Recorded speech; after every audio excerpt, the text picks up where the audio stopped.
Lin, one of the Psalms on the movie Psalm, he was at the restaurant, and the GM told me he was looking for me, and he's like, hey, is Chef Sucio here?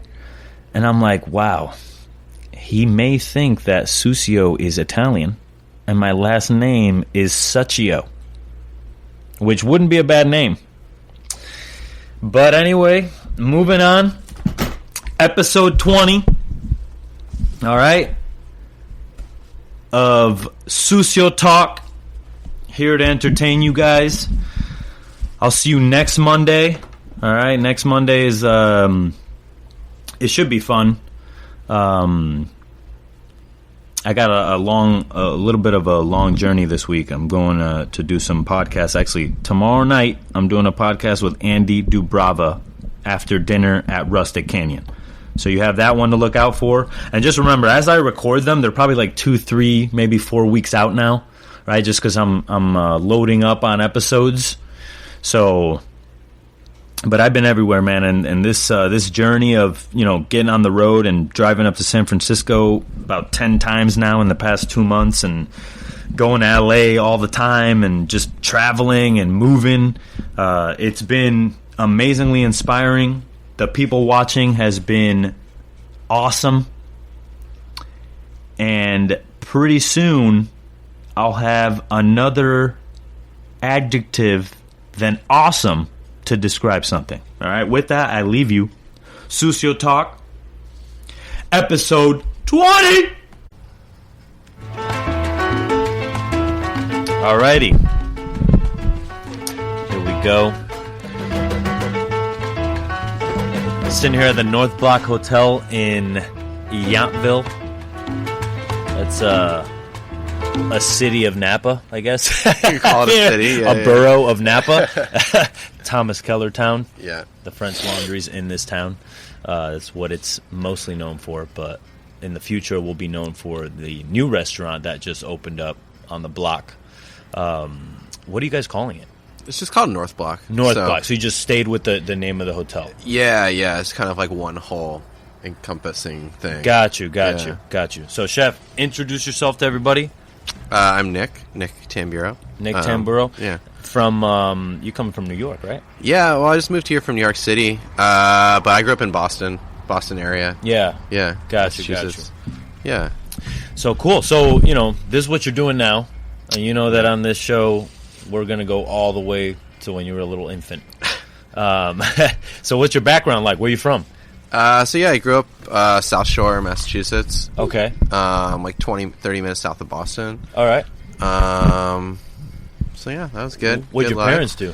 They both worked in the city. So my dad worked for the MBTA for the subway. Okay. And my mom, she worked at a bank for a little bit, and then she was working at a law firm for a bit in the city.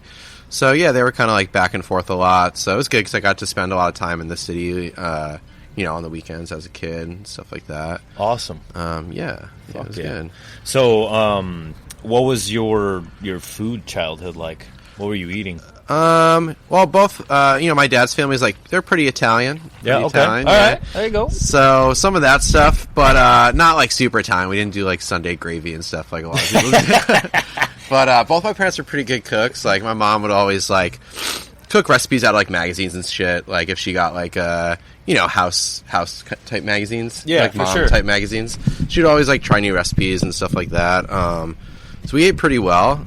They both cooked. It was, we all ate dinner as, a family every night. Yeah. It was, important to them. Yeah. So that was good. And I think we went out to eat, a good bit, in the city and stuff, too. My dad had an office in Chinatown, so, okay. we would go and eat dim sum and stuff like that. So you were pretty adventurous. Yeah. I can see that. Which is good. They, introduced us to, a lot of different stuff. Yeah, early on. Yeah. Did you find yourself sort of accepting that, or were you no, this isn't what I want to eat? Yeah, I mean, my brother and I, we were all about it. Yeah. Eating weird shit. Yeah, for sure. Yeah, chicken feet in Chinatown and stuff like that. There you go.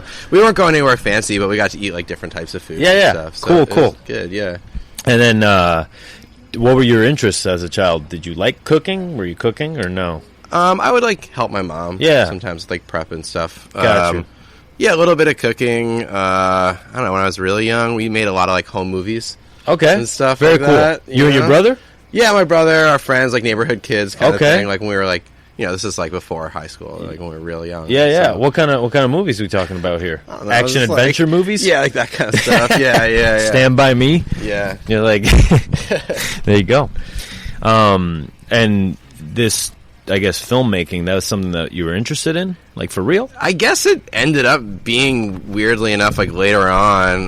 Like, after I finished high school, I went to Emerson College in the city in Boston. Yeah. And I kind of, like, thought I was going to go for, like, music producing stuff. Okay. Like sound engineering. Yeah.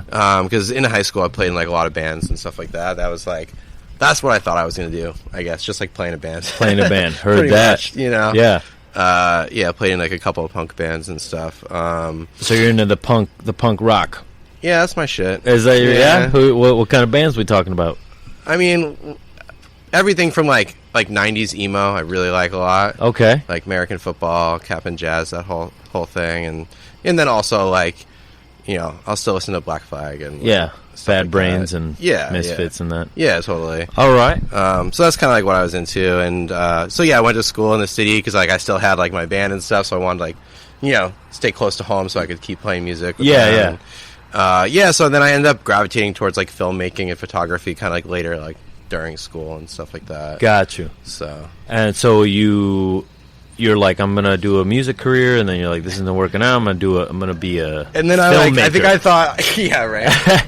I think I was like, I'll just like stay in academia. I'll go get my MFA, and then I'll teach like college level like art stuff. Yeah, but, it's funny with the things you think about when you're young, because you're like, I'm just gonna get a job, like I'm gonna be a teacher, or whatever. But then as you get a little wilder, you're like, what if I just cooked?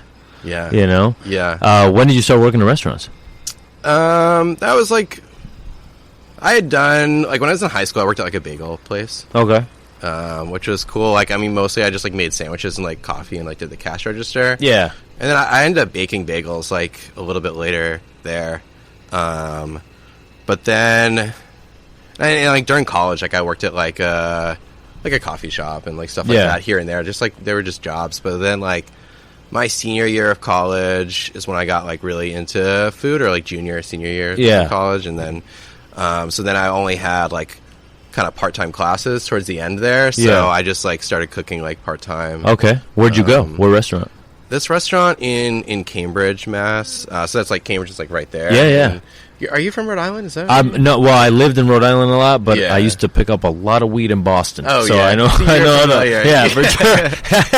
Yeah. So I always lived like Cambridge side of things for the most part. So, yeah. So I worked at this restaurant called Evu, as in like extra virgin olive oil. Okay. Very. It's actually the only place I worked at. Is that how they had you open. Pronounce it? Evu. Evu. Yeah. Or was it Evo? Evu. Yeah. Evu. Yeah, I think so. Okay. Yeah. Because a lot of people say Evo. Oh, really? Yeah. Like one. I've never heard it say Evu. Yeah. Oh, even me, there's two O's and I go Evo. Right. Oh, weird. I don't know. I feel like everyone said Evu at the time. Yeah. I don't know, man. Now you got me thinking. We got to dissect that more. We got to look into this. Suciotalk, talk about the real issues out here. Yeah, so I started working there, which was cool because I had like zero experience. But I don't know. I really wanted to do it. They gave me a shot. So like I was at home like practicing like my knife cuts, like trying to like learn how to burn wad and shit, and like I don't know. They hired me to do that. So that was cool. Very cool. Yeah. How long did you stay there? Only about 6 months, which I kind of regret. I kind of wish I gave him like the full year, like you're supposed to, you know. But at that point, you didn't know. I didn't know. Yeah. So who smartened you up? Oh man. Well, then my next job, I worked at this. It was a new opening. Okay.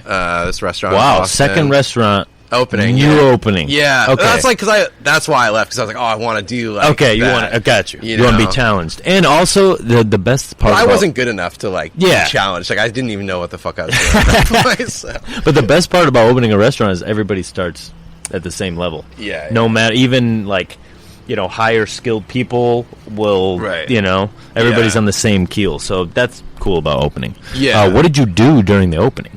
What were you doing? I was like garde manger, like fry station. It was only 3 stations. It was like grill, saute, and then like GM, like fry station. Okay. So yeah, I was doing that, and the sous chef there, my friend Brad Shannon, we're still pretty close to this day. He was the guy that kind of like showed me the ropes, like for real. Yeah. For real. Because it was a lot of times it was just like me and him there prepping. Okay. So it was just kind of like, he used to like break down a case of chickens and have me time him. Be like, look how fast I can do this, and I don't know, it was good. And then like eventually when I got good, then we would like race on a case of chicken. Yeah, exactly. That kind of thing. So it was like good to really like just like spend the whole day with him, and he like showed me shit, and he had been doing it for a while. I think the case of chicken race is a race that happens in a lot of restaurants. Yeah, and nobody talks about it. I used to race this guy Justice Depke. He actually ended up, I think he works at Guy Savoie in Vegas. Oh, shit. Damn. But he worked with me at Tallulah on Thames in Rhode Island. And, we would go head to head. But our battle started, you had to go get it from the walk-in, which is downstairs. Yeah, bring it up the stairs. Like, and then you had to break down your box, too. That was the thing. You can't just leave everything, like, your station's cleaned, and then you're finished. I like that method. Yeah, that's for sure. Because, it's like, it's hard to claim victory when you look at your cutting board. It's just like chicken like shrapnel, right? So it's like, fuck. So you learned a lot from that guy, and how long did you stay at that restaurant after it opened? So I did that. I did the full year. You did the full year? Did the How long from when you started to the opening? Oh, you mean like how long like pre-opening did we have? Yeah. Oh, man. This is so long ago. It's like 9 years ago, 10 years ago. I don't know, maybe like a week, 2 weeks? 2 weeks and then boom, open. Maybe it could have been a week. Got you. So you basically got there, they trained you on the dishes, and then go to work. Yeah, okay. It wasn't like a long pre-opening. Heard that. Yeah, nowadays it's like 4 years before a restaurant. Like, I'm curious to know, and I'm going to ask you later how long this took to come to fruition. I'm sure. Not long enough. Still coming. There you go. So you stay there for a while, and then what do you say to yourself? Sort of like, okay, I want to be a chef or a good chef, or at this point, do you just want to be a cook and fucking party? No, I want because like I feel like I kind of came to it not like late, but I started cooking when I was like 21. Oh, got you. Like, yeah, kind of late. It's 3 years. That's fine. Yeah. So, well, you get those people that are like, I was 14 when I started. Right, You're like, I can't compete with that guy. Yeah, It's like anytime I think of what's his name, Grant Achatz. It's like he got cancer on his taste buds. Right. And he's still a 3-star chef. I'm like, can't compete. You can't compete with that. Yeah. You got to make your own lane. Yeah. So, so I started cooking kind of late, so I feel like when I got into it, I was like, I knew that I wanted to do it. Yeah. But, I mean, I don't know. Definitely had a lot of second thoughts throughout the years, though. Oh, for sure. I mean, you're like, that's something should I just walk away from all this? Yep, that's something that plagues you. Does that ever go away?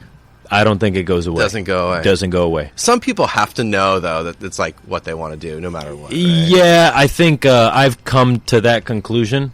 Like, the answer is always yes. Yeah. So, whatever you're that upset about, you just find a way to get through it. To get over it. Or, like, right. or figure it out, basically. It is funny how that works, though. But maybe that's, like, the same for, like, every career. I think it is. I think when you're trying to be the best at something or trying to be great, like, you got balls fucking trying to be a chef in the same town as fucking Thomas Keller. I'm sorry. Just kind of happened that way. Know what I'm saying? Like, that's like, showing up to a city where there's already like a champion, and you're like, I'm an amateur boxer. You're like, I'm gonna go for it. Right. But at the end of the day, the runway is so open for you here. It's wild.